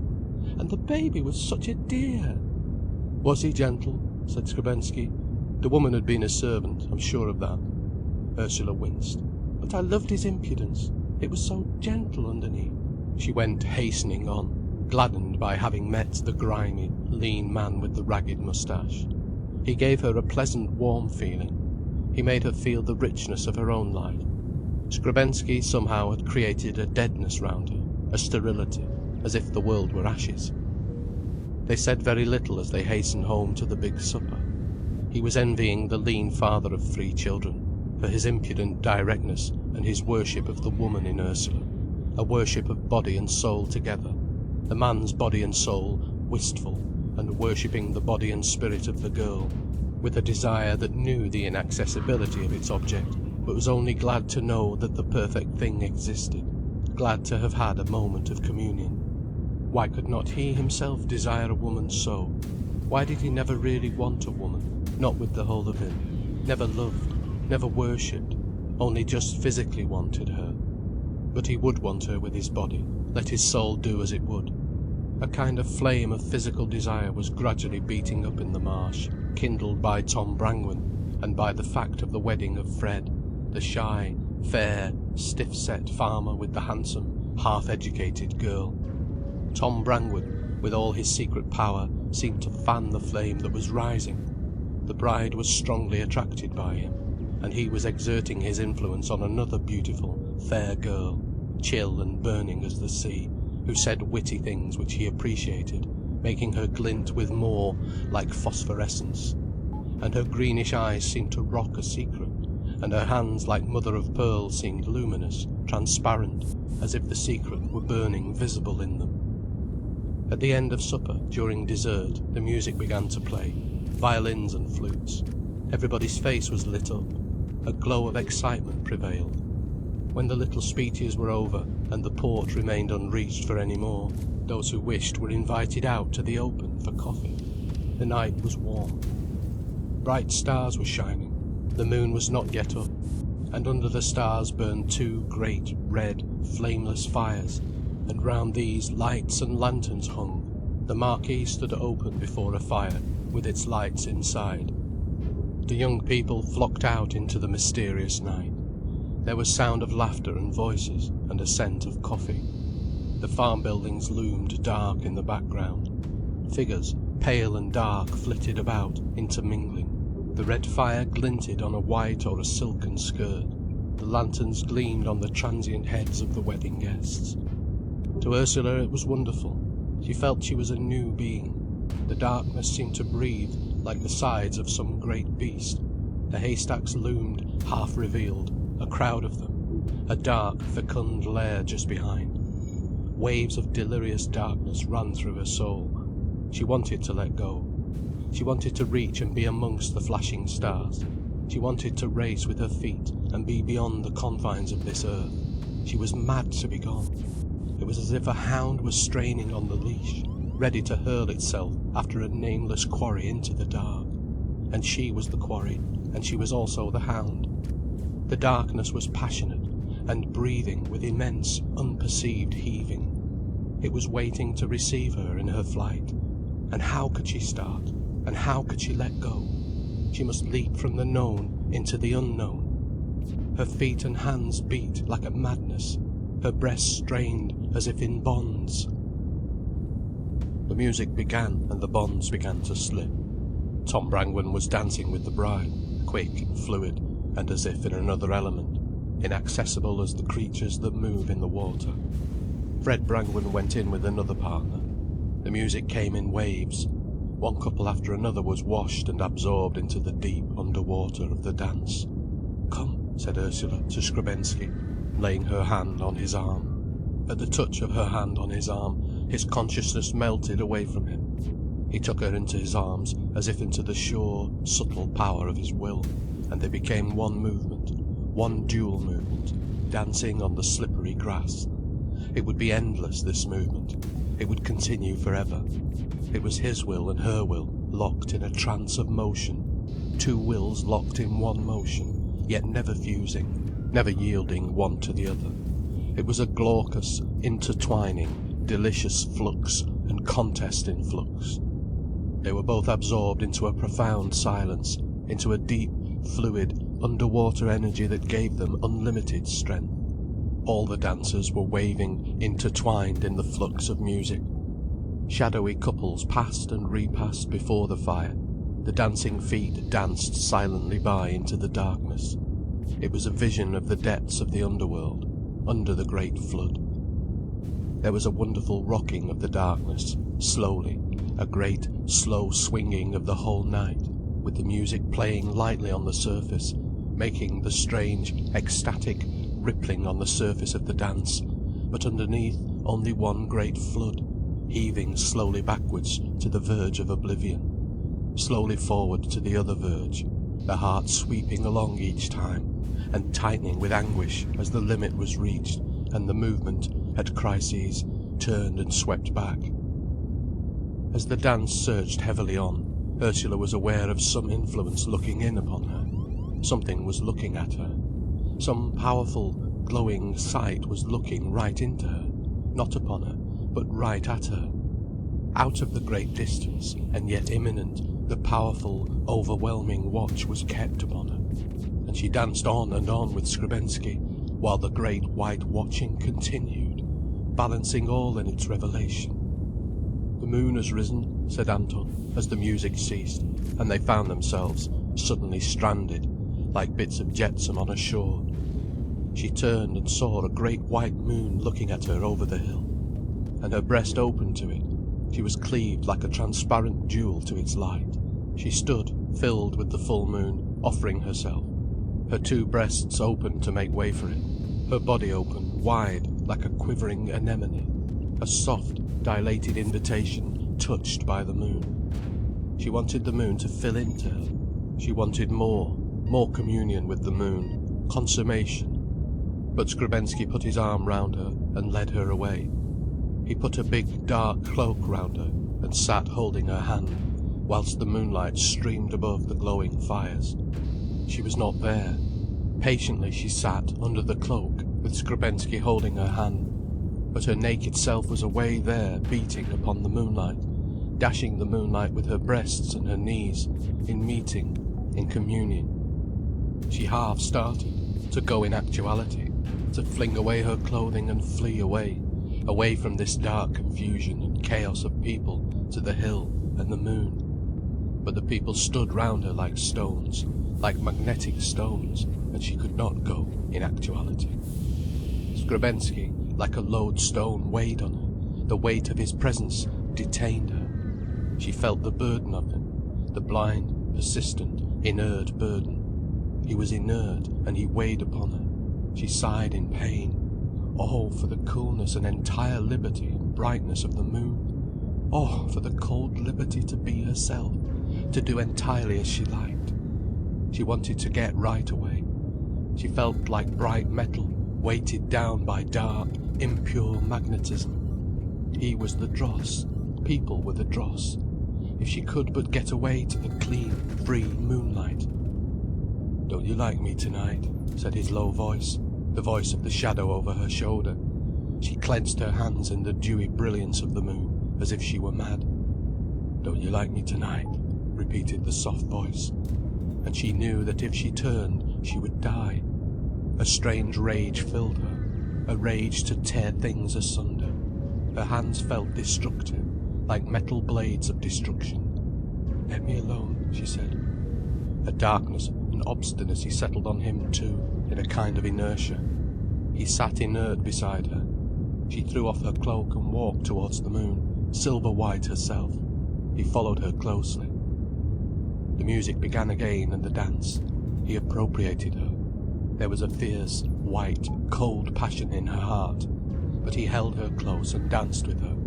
Always present, like a soft weight upon her, bearing her down, was his body against her as they danced. He held her very close, so that she could feel his body, the weight of him sinking, settling upon her, overcoming her life and energy, making her inert along with him. She felt his hands pressing behind her, upon her. But still in her body was the subdued, cold, indomitable passion.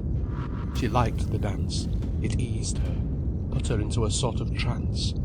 But it was only a kind of waiting, of using up the time that intervened between her and her pure being. She left herself against him. She let him exert all his power over her, to bear her down. She received all the force of his power. She even wished he might overcome her. She was cold and unmoved as a pillar of salt. His will was set and straining with all its tension to encompass him and compel her. If he could only compel her. He seemed to be annihilated. She was cold and hard and compact of brilliance as the moon itself, and beyond him as the moonlight was beyond him, never to be grasped or known. If he could only set a bond round her and compel her. So they danced 4 or 5 dances, always together, always his will becoming more tense, his body more subtle, playing upon her, and still he had not got her. She was hard and bright as ever, intact. But he must weave himself round her, enclose her in a net of shadow, of darkness, so she would be like a bright creature gleaming in a net of shadows, caught. Then he would have her, he would enjoy her. How he would enjoy her when she was caught. At last, when the dance was over, she would not sit down. She walked away. He came with his arm round her, keeping her upon the movement of his walking, and she seemed to agree. She was bright as a piece of moonlight, as bright as a steel blade. He seemed to be clasping a blade that hurt him, yet he would clasp her if it killed him. They went towards the stackyard. There he saw, with something like terror, the great new stacks of corn glistening and gleaming, transfigured, silvery and present under the night blue sky, throwing dark, substantial shadows, but themselves majestic and dimly present. She, like glimmering gossamer, seemed to burn among them, as they rose like cold fires to the silvery bluish air. All was intangible, a burning of cold, glimmering, whitish, steely fires. He was afraid of the great moon conflagration of the cornstacks rising above him. His heart grew smaller. It began to fuse like a bead. He knew he would die. She stood for some moments out in the overwhelming luminosity of the moon. She seemed a beam of gleaming power. She was afraid of what she was. Looking at him, at his shadowy, unreal, wavering presence, a sudden lust seized her, to lay hold of him and tear him and make him into nothing. Her hands and wrists felt immeasurably hard and strong, like blades. He waited there beside her like a shadow which she wanted to dissipate, destroy as the moonlight destroys a darkness, annihilate, have done with. She looked at him and her face gleamed bright and inspired. She tempted him. And an obstinacy in him made him put his arm round her and draw her to the shadow. She submitted, let him try what he could do. Let him try what he could do. He leaned against the side of the stack, holding her. The stack stung him keenly with 1,000 cold, sharp flames. Still obstinately, he held her. And timorously his hands went over her, over the salt, compact brilliance of her body. If he could but have her, how he would enjoy her! If he could but net her brilliant, cold, salt-burning body in the soft iron of his own hands, net her, capture her, hold her down, how madly he would enjoy her. He strove subtly, but with all his energy, to enclose her, to have her. And always she was burning and brilliant and hard as salt, and deadly.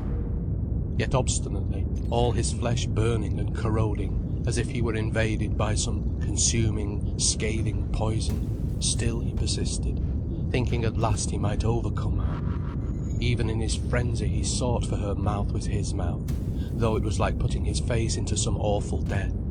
She yielded to him, and he pressed himself upon her in extremity, his soul groaning over and over, "Let me come, let me come." She took him in the kiss. Hard her kiss seized upon him, hard and fierce and burning, corrosive as the moonlight.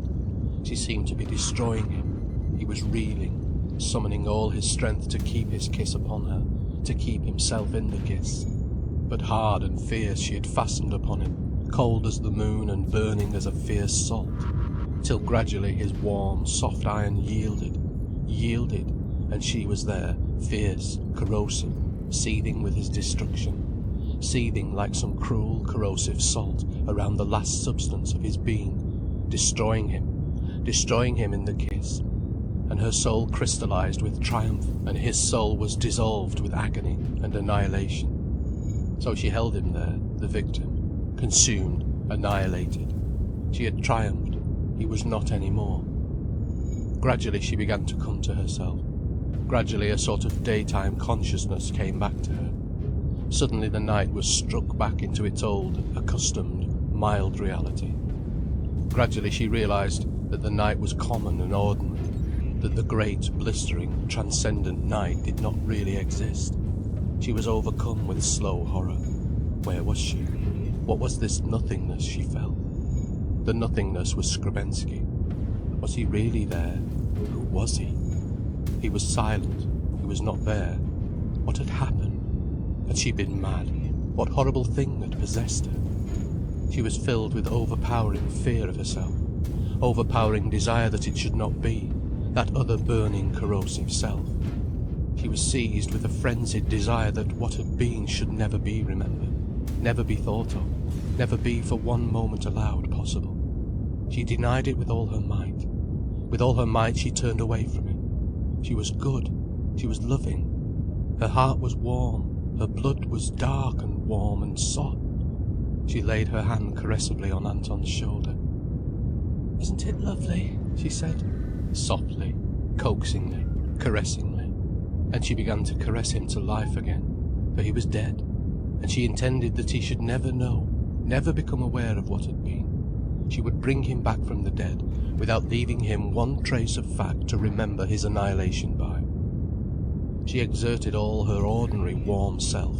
She touched him. She did him homage of loving awareness, and gradually he came back to her, another man. She was soft and winning and caressing. She was his servant, his adoring slave, and she restored the whole shell of him. She restored the whole form and figure of him. But the core was gone. His pride was bolstered up. His blood ran once more in pride, but there was no core to him. As a distinct male he had no core. His triumphant, flaming, overweening heart of the intrinsic male would never beat again. He would be subject now, reciprocal, never the indomitable thing with a core of overweening, unabatable fire. She had abated that fire, she had broken it. But she caressed him. She would not have him remember what had been. She would not remember herself. "Kiss me, Anton, kiss me," she pleaded. He kissed her, but she knew he could not touch her. His arms were round her, but they had not got her. She could feel his mouth upon her, but she was not at all compelled by it. "Kiss me," she whispered, in acute distress. "Kiss me." And he kissed her as she bade him, but his heart was hollow. She took his kisses outwardly, but her soul was empty and finished. Looking away, she saw the delicate glint of oats dangling from the side of the stack in the moonlight, something proud and royal and quite impersonal. She had been proud with them, where they were, she had been also. But in this temporary warm world of the commonplace, she was a kind, good girl. She reached out yearningly for goodness and affection. She wanted to be kind and good. They went home through the night that was all pale and glowing around, with shadows and glimmerings and presences. Distinctly she saw the flowers in the hedge bottoms. She saw the thin, raked sheaves flung white upon the thorny hedge. How beautiful it was.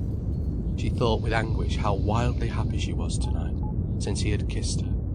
But as he walked with his arm round her waist, she turned with a great offering of herself to the night that glistened tremendous, a magnificent godly moon, white and candid as a bridegroom. Flowers silvery and transformed, filling up the shadows. He kissed her again under the yew trees at home, and she left him. She ran from the intrusion of her parents at home to her bedroom, where, looking out on the moonlit country, she stretched up her arms, hard, in bliss, agony offering herself to the blonde, debonair presence of the night. But there was a wound of sorrow. She had hurt herself, as if she had bruised herself in annihilating him. She covered up her two young breasts with her hands, covering them to herself, and covering herself with herself, she crouched in bed, to sleep. In the morning the sun shone. She got up strong and dancing. Skrebensky was still at the marsh. He was coming to church. How lovely, how amazing life was! On the fresh Sunday morning she went out to the garden, among the yellows and the deep vibrating reds of autumn. She smelled the earth and felt the gossamer. The cornfields across the country were pale and unreal. Everywhere was the intense silence of the Sunday morning, filled with unacquainted noises. She smelled the body of the earth. It seemed to stir its powerful flank beneath her as she stood. In the bluish air came the powerful exudation. The peace was the peace of strong, exhausted breathing. The reds and yellows and the white gleam of stubble were the quivers and motion of the last subsiding transports and clear bliss of fulfilment. The church bells were ringing when he came. She looked up in keen anticipation at his entry, but he was troubled and his pride was hurt. He seemed very much clothed. She was conscious of his tailored suit. "Wasn't it lovely last night?" she whispered to him. "Yes," he said, but his face did not open nor become free. The service and the singing in church that morning passed unnoticed by her. She saw the coloured glow of the windows, the forms of the worshippers. Only she glanced at the book of Genesis, which was her favourite book in the Bible. "And God blessed Noah and his sons, and said unto them, Be fruitful, and multiply, and replenish the earth. And the fear of you and the dread of you shall be upon every beast of the earth, and upon every fowl of the air, upon all that moveth upon the earth, and upon all the fishes in the sea. Into your hand are they delivered. Every moving thing that liveth shall be meat for you, even as the green herb have I given you all things." But Ursula was not moved by the history this morning. Multiplying and replenishing the earth bored her. Altogether it seemed merely a vulgar and stock-raising sort of business. She was left quite cold by man's stock-breeding lordship over beasts and fishes. "And you, be ye fruitful and multiply, bring forth abundantly in the earth, and multiply therein." In her soul she mocked at this multiplication, every cow becoming 2 cows, every turnip 10 turnips. "And God said, This is the token of the covenant which I make between me and you, and every living creature that is with you, for perpetual generations. I do set my bow in the cloud, and it shall be a token of a covenant between me and the earth. And it shall come to pass, when I bring a cloud over the earth, that a bow shall be seen in the cloud. And I will remember my covenant, which is between me and you, and every living creature of all flesh, and the waters shall no more become a flood to destroy all flesh." Destroy all flesh? Why flesh in particular? Who was this lord of flesh? After all, how big was the flood? Perhaps a few dryads and fauns had just run into the hills, and the farther valleys and woods frightened. But most had gone on blithely unaware of any flood at all, unless the nymphs should tell them. It pleased Ursula to think of the naiads in Asia Minor beating the Nereids at the mouth of the streams, where the sea washed against the fresh, sweet tide, and calling to their sisters the news of Noah's flood. They would tell amusing accounts of Noah in his ark. Some nymphs would relate how they had hung on the side of the ark, peeped in, and heard Noah and Shem and Ham and Japheth sitting in their place under the rain, saying how they 4 were the only men on earth now, because the Lord had drowned all the rest, so that they 4 would have everything to themselves, and be masters of everything, subtenants under the great proprietor. Ursula wished she had been a nymph.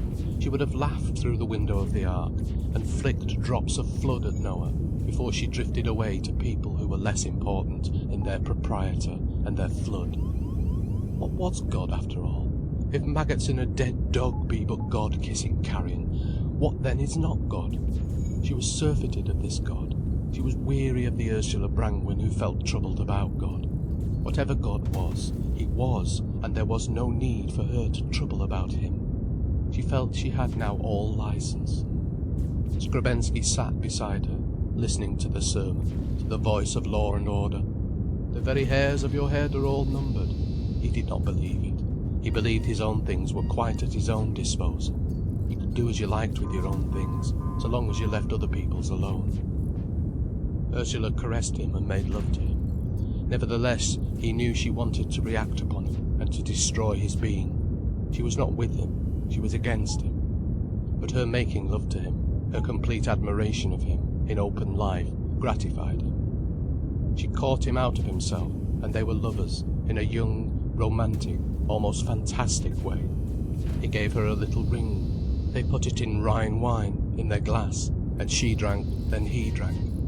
They drank till the ring lay exposed at the bottom of the glass. Then she took the simple jewel, and tied it on a thread round her neck, where she wore it. He asked her for a photograph when he was going away. She went in great excitement to the photographer, with 5 shillings. The result was an ugly little picture of herself with her mouth on one side. She wondered over it and admired it. He saw only the live face of the girl. The picture hurt him. He kept it. He always remembered it, but he could scarcely bear to see it. There was a hurt to his soul, in the clear, fearless face that was touched with abstraction. Its abstraction was certainly away from him. Then war was declared with the Boers in South Africa, and everywhere was a fizz of excitement. He wrote that he might have to go, and he sent her a box of sweets. She was slightly dazed at the thought of his going to war, not knowing how to feel. It was a sort of romantic situation that she knew so well in fiction. She hardly understood it in fact. Underneath a top elation was a sort of dreariness, deep, ashy disappointment. However, she secreted the sweets under her bed, and ate them all herself, when she went to bed and when she woke in the morning. All the time she felt very guilty and ashamed, but she simply did not want to share them. That box of sweets remained stuck in her mind afterwards. Why had she secreted them and eaten every one? Why? She did not feel guilty. She only knew she ought to feel guilty. And she could not make up her mind. Curiously monumental, that box of sweets stood up, now it was empty. It was a crux for her. What was she to think of it? The idea of war altogether made her feel uneasy. When men began organised fighting with each other, it seemed to her as if the poles of the universe were cracking, and the whole might go tumbling into the bottomless pit. A horrible bottomless feeling she had. Yet of course there was the minted superscription of romance and honour and even religion about war. She was very confused. Skrebensky was busy. He could not come to see her. She asked for no assurance, no security. What was between them was, and could not be altered by avowals. She knew that by instinct. She trusted to the intrinsic reality. But she felt an agony of helplessness. She could do nothing.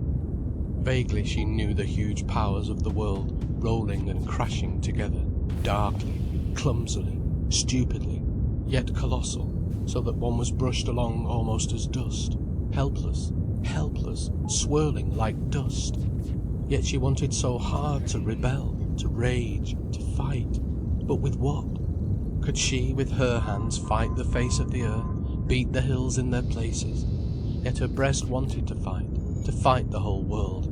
And these two small hands were all she had to do it with. The months went by, and it was Christmas. The snowdrops came.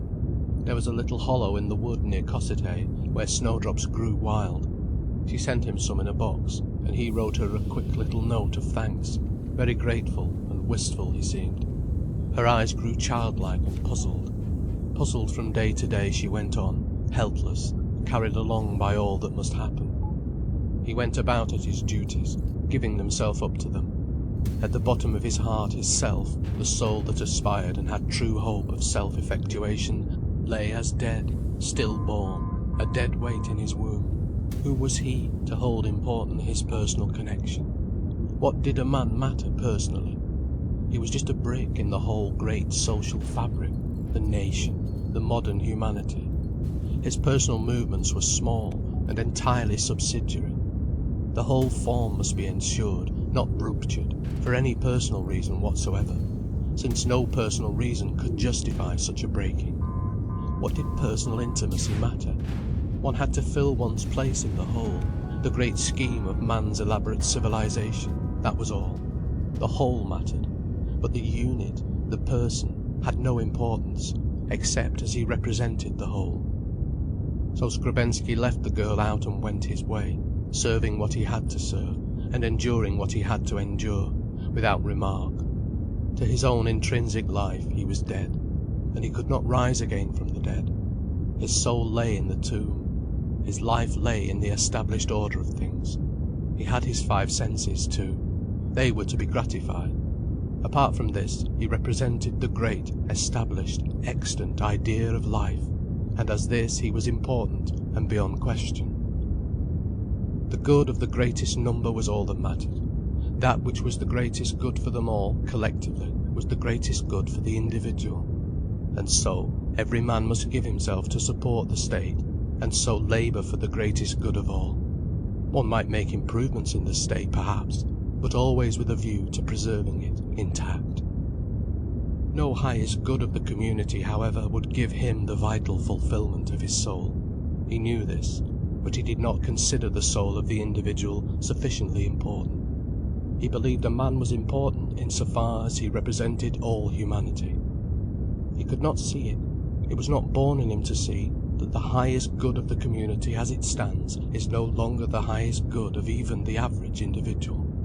He thought that because the community represents millions of people, therefore it must be millions of times more important than any individual, forgetting that the community is an abstraction from the many, and is not the many themselves. Now when the statement of the abstract good for the community has become a formula, lacking in all inspiration or value to the average intelligence, then the common good becomes a general nuisance, representing the vulgar, conservative materialism at a low level. And by the highest good of the greatest number is chiefly meant the material prosperity of all classes. Skrebensky did not really care about his own material prosperity. If he had been penniless, well, he would have taken his chances. Therefore, how could he find his highest good in giving up his life for the material prosperity of everybody else? What he considered an unimportant thing for himself, he could not think worthy of every sacrifice on behalf of other people. And that which he would consider of the deepest importance to himself as an individual, oh, he said, you mustn't consider the community from that standpoint. No, we know what the community wants. It wants something solid. It wants good wages, equal opportunities, good conditions of living. That's what the community wants. It doesn't want anything subtle or difficult. Duty is very plain. Keep in mind the material, the immediate welfare of every man. That's all. So there came over Skrebensky a sort of nullity, which more and more terrified Ursula. She felt there was something hopeless which she had to submit to. She felt a great sense of disaster impending. Day after day was made inert with the sense of disaster. She became morbidly sensitive, depressed, apprehensive. It was anguish to her when she saw one rook slowly flapping in the sky. That was a sign of ill omen. And the foreboding became so black and so powerful in her that she was almost extinguished. Yet what was the matter? At worst he was only going away. Why did she mind? What was it she feared? She did not know. Only she had a black dread possessing her. When she went at night and saw the big, flashing stars, they seemed terrible. By day she was always expecting some charge to be made against her. He wrote in March to say that he was going to South Africa in a short time. But before he went, he would snatch a day at the marsh. As if in a painful dream she waited, suspended, unresolved. She did not know, she could not understand. Only she felt that all the threads of her fate were being held taut, in suspense. She only wept sometimes as she went about, saying blindly, I am so fond of him, I am so fond of him. He came, but why did he come? She looked at him for a sign. He gave no sign. He did not even kiss her. He behaved as if he were an affable, usual acquaintance. This was superficial, but what did it hide? She waited for him. She wanted him to make some sign. So the whole of the day they wavered and avoided contact until evening. Then, laughing, saying he would be back in 6 months' time and would tell them all about it, he shook hands with her mother and took his leave. Ursula accompanied him into the lane. The night was windy. The yew trees seethed and hissed and vibrated. The wind seemed to rush about the chimneys and the church tower. It was dark. The wind blew Ursula's face, and her clothes cleaved to her limbs. But it was a surging, turgid wind, instinct with compressed vigour of life, and she seemed to have lost Skrebensky. Out there in the strong, urgent night she could not find him. "Where are you?" she asked. "Here," came his bodiless voice, and groping she touched him. A fire like lightning drenched them. "Anton," she said. "What?" he answered.